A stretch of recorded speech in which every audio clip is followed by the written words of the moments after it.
Hi అండి, అందరికీ నమస్కారం. వెల్కమ్ టు అవర్ ఛానల్ తెలుగువారి ముచ్చట్లు. ఈరోజు మనం చెప్పుకోబోయే కథ పేరు హస్తవాసి. రచయిత పసుపులేటి సత్య శ్రీనివాస్ గారు.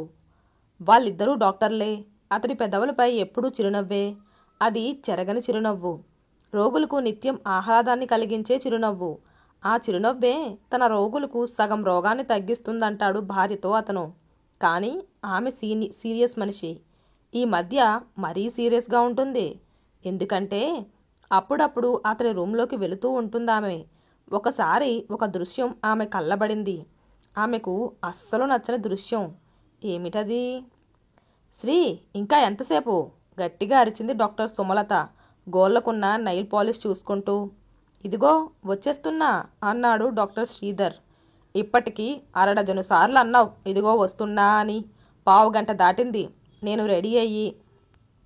కాంతమ్మ చేసిన టిఫిన్ కూడా చల్లారిపోయేలా ఉంది అంది పొట్ట తడుముకుంటూ. ఏమిటో ఆడవాళ్ళకంటే అన్యాయం. ఓ పట్టాన అద్దం వదిలి రాడాయన కొనుక్కుంది సుమలత. మరో 5 నిమిషాలకు గదిలోంచి బయటకొచ్చాడు శ్రీధర్. రోజు టైమే కదా, నేనేదో లేట్ చేశానంటావే. పద వెళ్దాం అన్నాడు ఫోన్ చూసుకుంటూ. అదేంటి, నువ్వు డైటింగా అంటూ హాట్ ప్యాక్లో నుంచి ఇడ్లీలు 2 తీసి తన ప్లేట్లో వేసుకొని నెయ్యి కారపొడి వేసుకుంది సుమలత. నేను సలాడ్ తింటాలే అంటూ ఆమె పక్కనే కూర్చొని 2 కీరా ముక్కలు, 1 క్యారెట్ ముక్క తన ప్లేట్లో వేసుకున్నాడు. వైద్య వృత్తిలో ఉంటూ ఇలా మాల్ నరిష్ అయితే నీ పేషెంట్స్కి వైద్యం ఎలా చేస్తావు అంది సుమలత 1 ఇడ్లీ అతని ప్లేట్లో వేస్తూ. పేషెంట్లకు మందుల కంటే డాక్టర్ మాటలే ఎక్కువ పనిచేస్తాయి. ద అమెరికన్ సైకాలజిస్ట్ మ్యాగజైన్లో ఆ విషయమే రాశారులే. అందుకే నేను తియ్యటి కబుర్లు చెబితే చాలు వాళ్ళకి బాగైపోతుంది అన్నాడు శ్రీధర్. పోనీలే, మందుల ఖర్చు మిగులుతుంది వెటకారంగా అంది. ఆమె కోపం చూసి నవ్వుకున్నాడు శ్రీధర్. హే, ఒక్క నిమిషం ఆగు అన్నాడు అప్పుడే టేబుల్ దగ్గర నుంచి లేచి వడివడిగా వెళ్ళబోతున్న సుమలతను చూస్తూ. ఏమైంది అంది సుమలత ఆగి అతని వైపు చూస్తూ. ఒక్కసారి నవ్వు. అలా కోపంగా వెళ్తే మన పేషెంట్లు ఏమైపోతారు అంటూ ఆమె దగ్గరకు వెళ్ళి నడుం చుట్టూ చెయ్యి వేసి తన దగ్గరకు లాక్కొని బుగ్గ మీద ముద్దు పెట్టుకున్నాడు. లేట్ చేసిందే కాకుండా ఇప్పుడు రొమాన్స్ మొదలు పెట్టావా? చిరుకోపంతో చూసింది సుమలత. పద పద, లేట్ అయిందంటావు మళ్ళీ అన్నాడు ఆమెను మరోసారి దగ్గరకు లాక్కొని ఇంకో బుగ్గ మీద ముద్దు పెడుతూ. కర్చీఫ్ తీసి బుగ్గలు తుడుచుకొని నువ్వు ముందు నడు అంటూ అతన్ని ముందుకి తోసింది. ఇద్దరూ హాస్పిటల్కి వెళ్ళిపోయారు. శ్రీధర్ అందర్నీ నవ్వుతూ హుషారుగా పలకరిస్తూ వెళ్ళాడు. సుమలత మాత్రం సీరియస్గా చూస్తూ ఎవ్వరిని పలకరించకుండా తన క్లినిక్కి వెళ్ళిపోయింది. ఆ రోజు సుమలత దగ్గరకు వచ్చిన పేషెంట్స్ బాగా తక్కువగా ఉన్నారు. ఎందుకని ఇలా తక్కువ మంది ఉన్నారు అనుకుంది.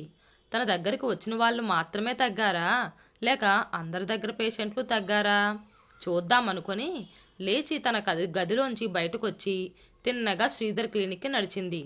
ఈ డాక్టర్ హస్తవాసి మంచిదంటారు. మా వారికి ఎక్కడ చూపించినా తగ్గలేదు. ఈయన మందులు వాడాక తగ్గింది అంటుంది ఒక స్త్రీ తన పక్కనున్నామెతో. ఆ మాటలు విని గర్వంగా ఫీల్ అయింది సుమలత. శ్రీధర్కి మంచి పేరు వస్తే తనకి కూడా ఆనందమే కదా అనుకుంది. శ్రీధర్ గది బయట చాలామంది పేషెంట్స్ కూర్చొని ఉన్నారు. వాళ్ళను చూసి ఆశ్చర్యపోయింది సుమలత. తన దగ్గర ఎవ్వరూ లేరు, మరేంటి శ్రీధర్ దగ్గర ఎంతమంది రష్ అనుకుంటూ శ్రీధర్ క్లినిక్ తలుపు తెరుచుకొని లోపలికి ప్రవేశించింది. లోపల సీన్ చూసి ఒక్కసారిగా షాక్ అయిపోయింది. శ్రీధర్ పక్కన స్టూల్ మీద లేడీ పేషెంట్ కూర్చొని ఉంది. శ్రీధర్ ఆమె వైపే తిరుగున్నాడు. ఆమె ఎంతో ఉత్సాహంగా నవ్వుతూ మాట్లాడుతుంది. ఆమె ముఖంలో నవ్వు చూస్తే ఈమెలో ఎక్కడా పేషెంట్ లక్షణాలే లేవు అనుకుంది సుమలత. స్టెథోస్కోప్ పట్టుకొని ఆమెను పరీక్షిస్తున్నాడు శ్రీధర్. అతని చేతులు ఆమెకు తగులుతున్నాయి. కంపరమెత్తిపోయింది సుమలతకు. దానితో విసురుగా బయటకు వెళ్ళిపోయింది. బయటకొస్తూ అక్కడ వేచి ఉన్న పేషెంట్లలో ఆడవాళ్లే ఎక్కువ ఉండటం గమనించింది. ఓ, ఇదా సంగతి. అందుకేనా ఇంత స్మార్ట్గా తయారవుతున్నాడు. ఆ పర్ఫ్యూములు టిప్పు టాపులుగా తయారవ్వడాలు, ఫిట్నెస్ కాన్స్టిట్యూషన్స్ అన్నీ వీళ్ళని ఇంప్రెస్ చేయటానికే అన్నమాట. ఇదేం పైత్యం? చెయ్యాల్సింది వైద్యమే గాని మోడలింగ్ కాదు కదా. చి, ఈ మగాళ్ళంతా ఇంతే. ఆడవాళ్ళు కనబడితే చాలు ఎక్కడలేని వికారాలు వచ్చేస్తాయి అని తిట్టుకుంది. ఆమె మనసంతా వికలమైపోయింది. తన క్లినిక్లోకి వెళ్ళి కూర్చుంది. లోపలికి వచ్చి అడిగాడు అటెండర్. మేడం, పేషెంట్లను పంపనా అని. పంపించు అంది. దగ్గుతూ ఒక పెద్దావిడ లోపలికొచ్చింది. ఆమె కొడుకు కూడా వచ్చాడు. ఏ, ఇలాంటి పేషెంట్లను చూడటానికి శ్రీధర్కి టైం లేదా అనుకుంటూ ఆవిడ్ని కూర్చోమని సైగ చేసింది సుమలత.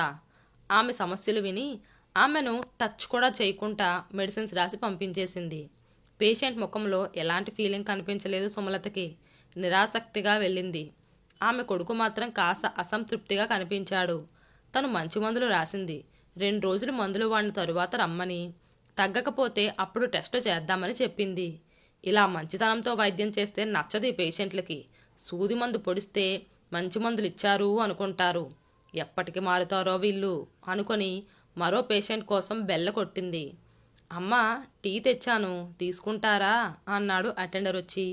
అప్పటికే తలనొప్పిగా అనిపించింది. సరే ఇవ్వు అంది.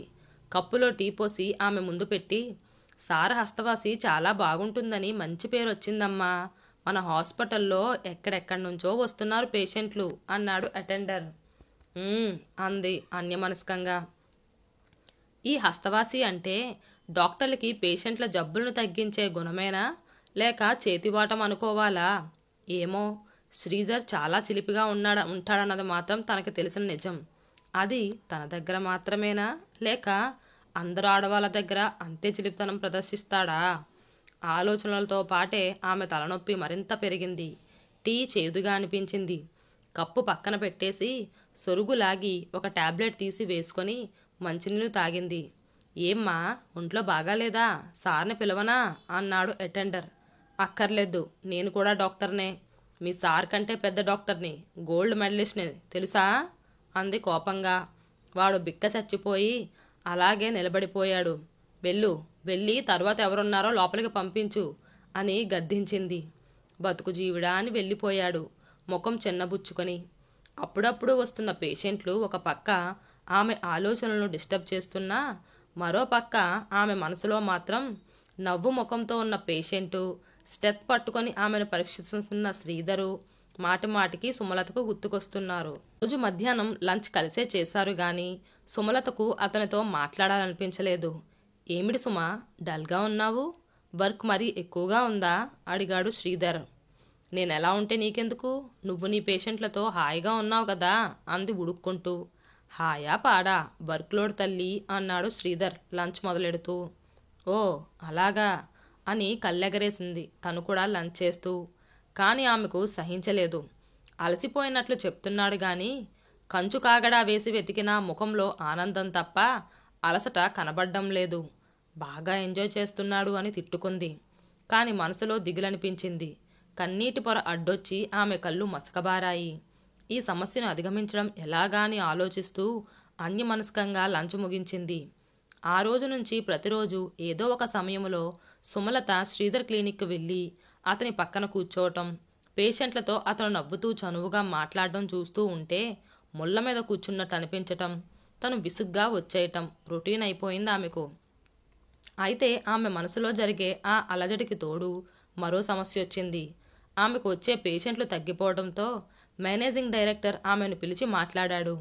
ఎందుకని పేషెంట్లు రావటం లేదో అనేది కాస్త స్టడీస్ చేసి ఇంప్రూవ్మెంట్ తెండి అని చెప్పాడు. తనకు పేషెంట్లు తగ్గటానికి కారణం శ్రీధర్ అని ఆమెకు తెలుస్తూనే ఉంది. కానీ ఆ విషయం ఎలా చెప్పగలదు? అలా అయితే మీరు వేరే హాస్పిటల్ చూసుకోండి అంటాడు ఎండి. తన గదిలోకి వెళ్తుంటే ఎవరో పేషెంట్ తన కోసం వెయిట్ చేయటం చూసింది. దగ్గరికి వెళ్ళి గుర్తుపట్టింది. తన బాల్య స్నేహితురాలు వసంత. ఆమె కంప్యూటర్ సైన్స్ చేసి సాఫ్ట్వేర్లో పనిచేస్తూ బాగా సెటిల్ అయింది వసంత. తను ఆమె కన్నా కష్టపడి మెడిసిన్ చదివినా ఇంకా వృత్తిలో నిలదెక్కుకోవటానికి తడబడుతుంది. కానీ ఎంతైనా స్నేహితురాలు కదా. అందుకే ఆమెను చూడగానే పిలవకుండానే పెదవులపైకి చిరునవ్వు వచ్చి చేరింది. హాయ్ వసు, ఏంటి హఠాత్తుగా ఇలా అని తన గదిలోకి తీసుకెళ్ళింది. ఆమెతో మాట్లాడుతూ తాత్కాలికంగా తన సమస్యలన్నీ మర్చిపోయింది. కాలేజీ తరువాత వాళ్ళ దారులు వేరైపోయాయి.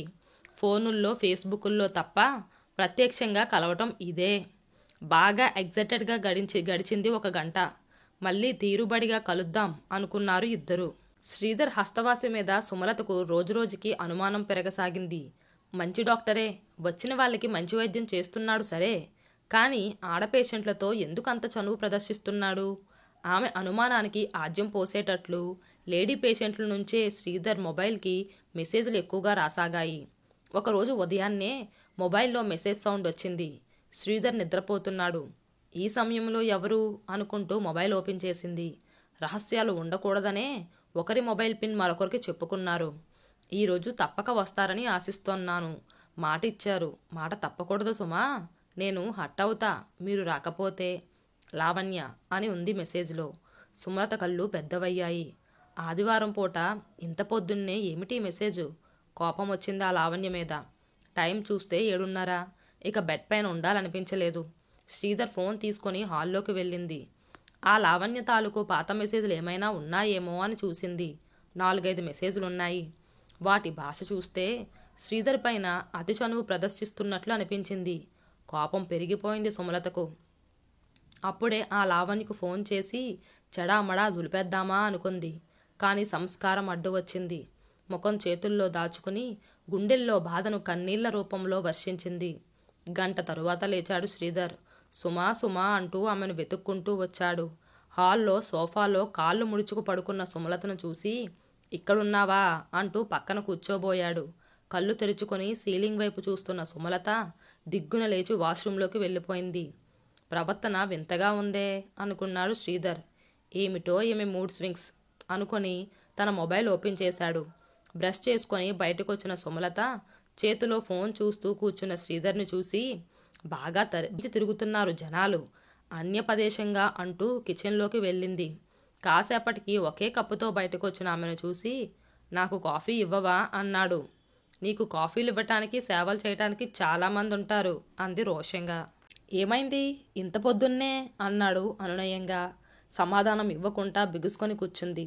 కొంచెం సేపు ఆమె వైపు చూసి తరువాత తన కాఫీ తానే కలుపుకున్నాడు శ్రీధర్. ఆ రోజు వాళ్ళిద్దరి మధ్య మాటలు లేవు. టిఫిన్ చేయలేదు సుమలత. శ్రీధర్ 10 గంటలకు బాగా తయారై బయటకు వెళ్ళిపోయాడు. తనతో మాట మాత్రం చెప్పకుండా వెళ్ళిపోతున్న శ్రీధర్ను చూసి మనిషి బాగా మారిపోయాడు అనుకుంది. అతన్ని ఎలా కంట్రోల్ చెయ్యాలి, తనకు ద్రోహం చేస్తున్న అతన్ని ఎలా దారిలోకి తేవాలి అని బాగా ఆలోచించింది. తలనొప్పి రావటం తప్ప పరిష్కారం దొరకలేదు. ఇలా తలకాయ ఉంటే ఇంతే తలనొప్పులు వస్తాయి. అదే తలకాయ లేని ఏ పల్లెటూరు బయటనో చేసుకుంటే శ్రీధర్తో బాగా అడ్జస్ట్ అయ్యేది అనుకుంది ఉక్రోషంగా. కానీ అంతరంతరాలలో నువ్వు మాత్రం పెద్ద నగరాల నుంచి వచ్చావా అని మనసు వెక్కిరించింది. తలకి జండుబాం రాసుకొని ముసుగు పెట్టి పడుకుంది. నిద్ర రాలేదు. మొబైల్ తీసి శ్రీధర్ నంబర్కి ఫోన్ చేసి వెంటనే కట్ చేసేసింది. ఏంటి అతనికి బాధ్యత లేదా, నేను చేస్తేనే చేస్తాడా అని రోషపడింది. లంచ్ టైంకి శ్రీధర్ ఇంటికి వచ్చేశాడు. ఎక్కడికి వెళ్ళావు అని అడగటానికి అహం అడ్డొచ్చింది సుమలతకు. ఆ లావణ్య పిలిచింది కదా, వెళ్ళకపోతే పాపం అది హట్టవ్వదు అని సాగదీసింది ఆమె మనసు. అది అన్న పదాన్ని కసిగా ఒత్తి పైకి పలికింది మనసులోనే. 2 రోజులు అలా గంభీర వాతావరణం గడిచాక మెల్లమెల్లగా నార్మల్లోకి వచ్చింది ఇంట్లోని పరిస్థితి. కాని వారి పడకింటి సాన్నిహిత్యం మాత్రం నాశనమయ్యింది. ఇంట్లో గంభీరంగా ఉంటున్నా హాస్పిటల్కి చేరగానే అందర్నీ నవ్వుతూ పలకరిస్తూ ఉత్సాహంగా ఉల్లాసంగా సహజంగా ప్రవర్తిస్తున్నాడు. దాంతో సుమలతకు మరింత మండిపోసాగింది. పేషెంట్లను ఆకట్టుకోవటానికి వాళ్ళతో ఆప్యాయంగా మాట్లాడడం, అప్పుడప్పుడు వాళ్ళ చేతులు పట్టుకొని పల్స్ చూడటం వంటివి చేస్తూ ఉంది. అసలు అలా చూడాల్సిన అవసరం లేదు అని ఆమె వైద్య విజ్ఞానం చెబుతూ ఉన్నా కూడా ఎండి 2 వారాలు గడువు తరువాత మళ్ళీ పిలిపించాడు సుమలతను.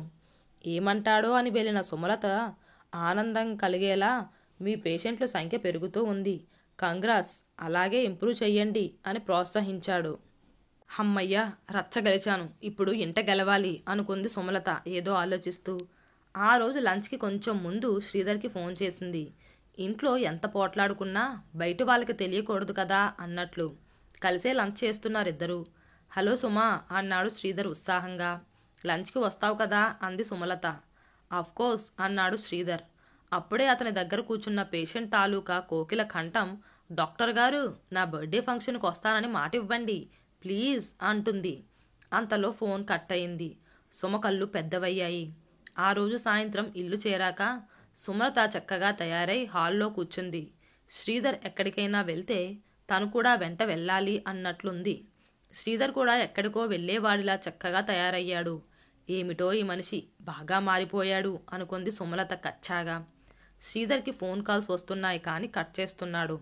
తను ఎదురుగా మాట్లాడితే తనకు తెలిసిపోతుందేమోనని కట్ చేస్తున్నాడేమో అనుకుంది సుమలత. టైం 7 ఇక వెళ్తాడు అనుకుంది. కానీ శ్రీధర్ ఏదో మెడికల్ జర్నల్ చదువుతూ సోఫాలో కూర్చున్నాడు. 7:30 8 శ్రీధర్ ఫోన్ సైలెంట్లో పెట్టినట్టున్నాడు. స్క్రీన్ లైట్ వెలిగి పేరు కనిపించి ఆరిపోతుంది. ఎస్ పేషెంట్ అని ఉంది. ఎస్ అంటే 6 ఏమో అనుకుంది సుమలత. ఆమె గుండెలు రగిలిపోయాయి. ఎంతకీ లేవడేమిటి మన మానవుడు? లేస్తే నేను వస్తాను అనుకుంటున్నాడా అనుకుంది సుమలత. 8 అవ్వగానే లేచాడు శ్రీధర్. ఏమిటి, ఎక్కడికైనా వెళ్ళాలా అడిగింది సుమలత. ఆశ్చర్యంగా ఆమె గొంతు నార్మల్గానే ఉంది. ఏం మాట్లాడుకుంటా ఆమె దగ్గరకొచ్చి ఒక మోకాలు మడిచి నేలపై కూర్చొని నన్ను పెళ్లాడతావా అన్నాడు డ్రమటిక్గా. అదేంటి, మనకు పెళ్ళి 10 నెలలు కావస్తుంది అంది సుమలత. కానీ నేను నీకు ఇలా ప్రపోజ్ చేసి సరిగ్గా 1 సంవత్సరం అయింది బంగారం అన్నాడు తన మొదటిసారి ఆమెకు ప్రపోజ్ చేసిన రోజు గుర్తుకు తెస్తూ. అప్పుడు కూడా ఇదే సమయానికి ప్రపోజ్ చేశాడు. మ్యాజికల్గా అతని చేతిలో ఎర్ర గులాబీ ప్రత్యేకమైంది. ఎక్కడ దాచాడు దుర్మార్గుడు అనుకుంది. నీకు గుర్తుందా అంది ఆశ్చర్యంగా చూస్తూ. ఎలా మర్చిపోతాను, నువ్వు వచ్చాక నా జీవితం మొత్తం మారిపోయింది అన్నాడు ఉల్లాసంగా. ఆ రోజా పువ్వుని అందుకొని సరే పెళ్ళాడతా అంది ఠీవిగా. ఆమె మనసులో ఇంట కూడా గెలిచానోచ్ అన్న కేరింత వినబడింది. లేచి ఆమెను కౌగిలించుకున్నాడు శ్రీధర్. ఆమె కూడా ఆర్తిగా అతన్ని కౌగిలించుకుంది. పద బయటకు వెళ్దాం, పార్టీ చేసుకుందాం అన్నాడు శ్రీధర్. సరే అంది సుమలత. ఆమె మొబైల్కి మెసేజ్ వచ్చింది. అది చూసి ఆమె కళ్ళు మిలమిలా మెరిశాయి. మొద్దు, మీ ఆయన బంగారం. నేను చాలా టెంప్ట్ చేశాను. ఏకాంతంగా పార్టీ అని కూడా చెప్పాను. అయినా చూద్దాం అన్నాడే గాని కమిట్ కాలేదు. ఇప్పటి వరకు మీ జాడే లేదు మీ మానవుడు. కాస్త జాగ్రత్తగా గుండెల్లో దాచుకోవే. ఇట్లు నీ వసంత అని ఉంది. శ్రీధర్ భుజాన్ని తన చేతులతో చుట్టి అతని భుజానికి తల ఆనించి ఎంతో హాయిగా ఫీల్ అయింది సుమలత. అతని చెయ్యి ఆమె నడుమును చుడితే ఈ హస్తవాసి నాకే సొంతం, పేషెంట్లకు వేరే హస్తవాసి అనుకుంది సంతోషంగా.